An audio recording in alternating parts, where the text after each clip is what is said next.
Well, it is usually around this time of year as the weather warms up that we start to see more and more solicitors going door to door.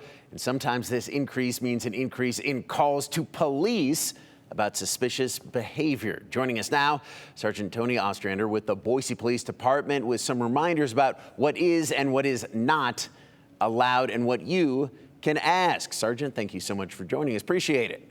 Yep, thanks for having me. Well, first off, what does legal soliciting activity or door-to-door sales look like?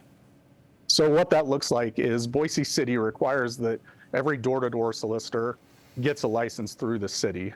And with that license, they're required to show that ID card on the screen anytime they're interacting with a homeowner. There are some exemptions, nonprofits, Boy Scouts, Girl Scouts, things of that nature, political solicitors, they're exempt from having to get that license. But it's always a good idea to talk to them, figure out who they are, and make sure they're with who they say they're with. Well, you already gave us a couple there. What are some other tips if you find yourself talking with a solicitor at your door? The big thing is to look for those credentials, that ID card. If you don't see that, they're required to wear it. So if you don't see it, ask for it so that you can clearly identify that they're a licensed solicitor.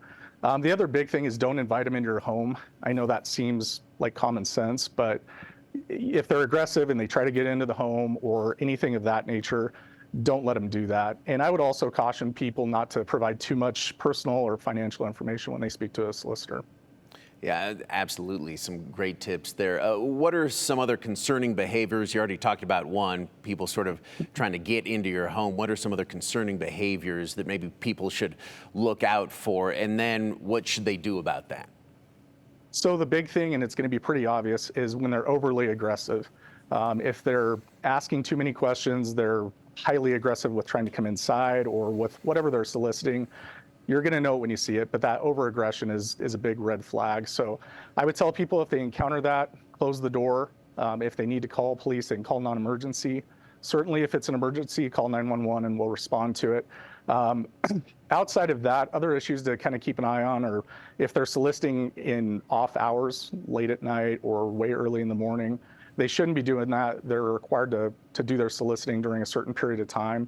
So keep an eye out for that. If you do observe that, you certainly have the right to call a city clerk's office and report it.